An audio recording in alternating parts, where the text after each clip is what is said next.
Hey, we're just doing a quick video this morning here now that we're in the warm season, or the replace capacitor season. How you're going to create a oddball size. As you can see, we got a 45 plus 4 microfarad capacitor here. You can tell by the little bulge in the top there, this thing's toast, and then we just take our meter, measure capacitance across all the terminals. This one's got 0. This is a Lennox unit here, so once in a while you're going to run into an oddball, and this is how you manage that if you've got a selection of different ones. So I've got a 45 here and I've got a 4, and this video will show you how to create a 45 plus 4. Okay, so we've got our 3 wires here, which were disconnected from the old one. This is going to be our common. We've killed power at the disconnect, obviously. You can see it's out over there. This is our common wire, which is going to power both capacitors, or send power to both. Yellow is your compressor, or HERM as they like to call it in the world of capacitors, and purple is going to be our fan. If there's any doubt in your mind and you didn't take a picture or something, you can always look at your good old-fashioned wiring diagram. Here's our capacitor right there, and it's even got them labeled F, C, and the reason they say H instead of compressor is because, well, common and compressor start with the same letter, so that doesn't work out. Anyways, so we've got our 45 here.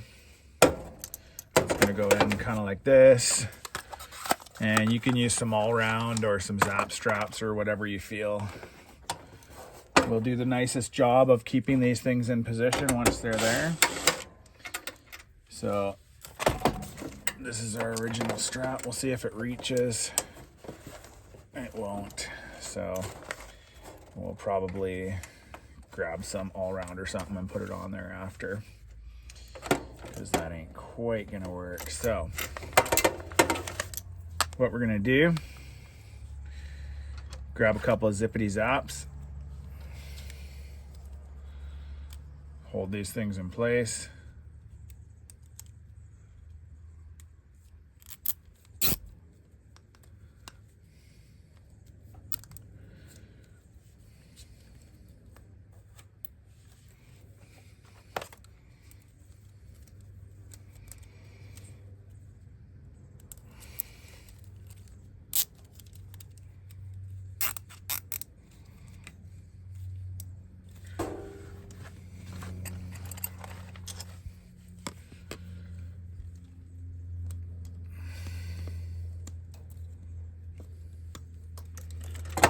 going like that. And then essentially what we want to do is, instead of having 3 separate terminals like we did before, this one's going to be our common because it's got the most stake-ons on it. The capacitors don't really care, but you want to pick one side to be your common and the other side to supply your compressor and fan. The compressor is always going to be the larger one, and the fan will be the smaller 4 microfarad in this case. So we need to create a jumper across the 2 commons, and then we're simply going to take our fan wire, put it on this one, compressor wire on this one. So any old piece of wire will do, as long as it's at least big enough. I happen to have some 14.3 in my van, so we'll just use that. And we've even got a red one there. That's real nice. We can color code it so everyone knows it's common.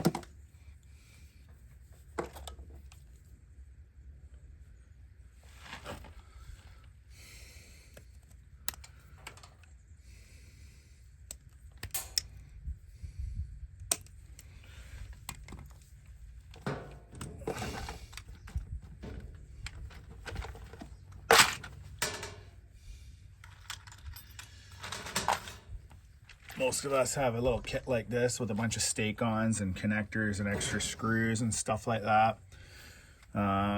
Fuses, any of that kind of stuff, always handy to have. So we'll just grab a couple of, let's go with these insulated guys here. Doesn't really matter, but those will work. Now when you're pinching stake-ons or terminal connectors or whatever you want to call them, you'll notice that one of these sides here, I don't know if you can see, has a split in it. And you want to make sure that the split part goes in the little female end here. Otherwise you kind of push the terminal apart. It's always on the bottom, so you want to have it like that. And then give it a good squeeze. If you hear your knuckles crack, then it means you got a good one. And we'll lock that guy in there. And whenever I do these, I'll give them a yank and a little twist. Those are nice and tight.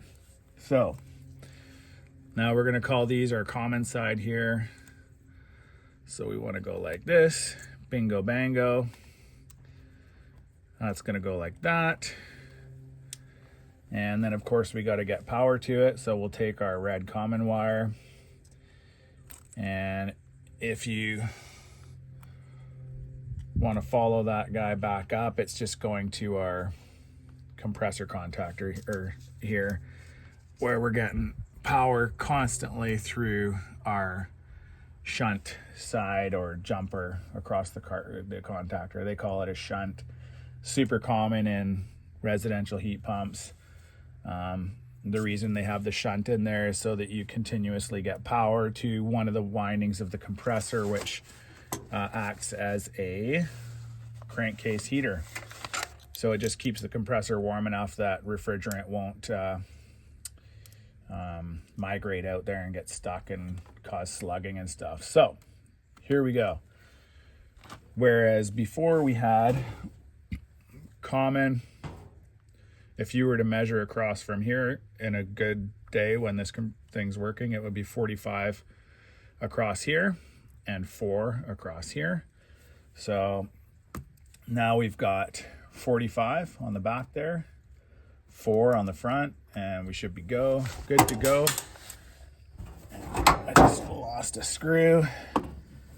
Gosh darn it. So all I'm gonna do now is tighten this guy back in here, and we will be off to the races. Now, if you want to check your work here, you'll take your meter, put it on to the capacitance sign there, or microfarads, and then, I don't know if you can see that. You can't do this with all the wires connected, because just like testing a regular capacitor, it just don't work. You're going to be reading capacitance through all of the loads and everything, so you have to disconnect wires first. So that's our 4 microfarad.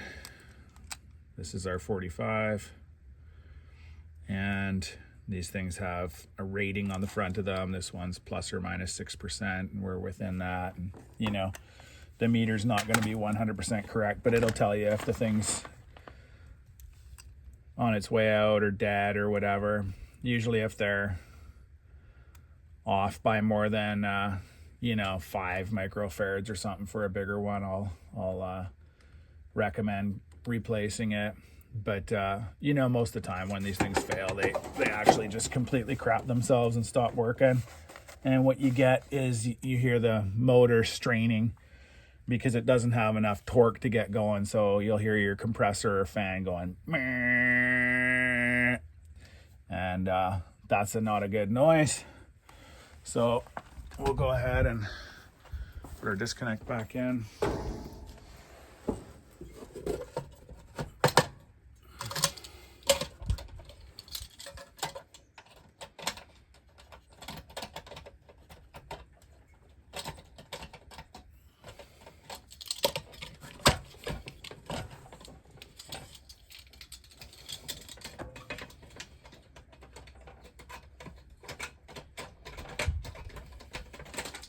my first time ever putting a disconnect in.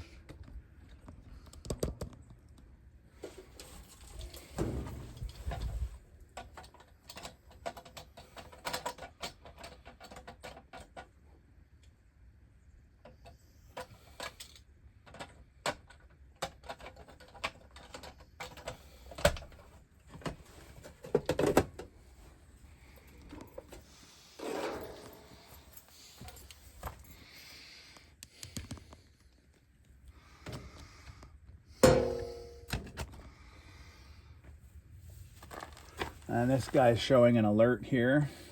So we'll count how many flashes that is. 3, 4, 5, 6, 7, 6. Open start circuit. That's in all likelihood due to the work that we're doing. So what I will do is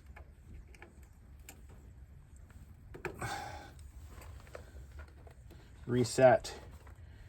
You can reset your codes by taking power from the outdoor board, which is being fed from the transformer through the 24-volt circle. So we'll just circuit. So we'll disconnect R for a minute, 30 seconds or so.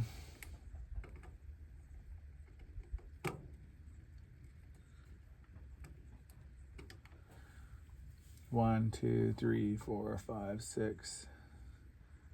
1, 2, 3, 4, 5, 6. Open start circuit.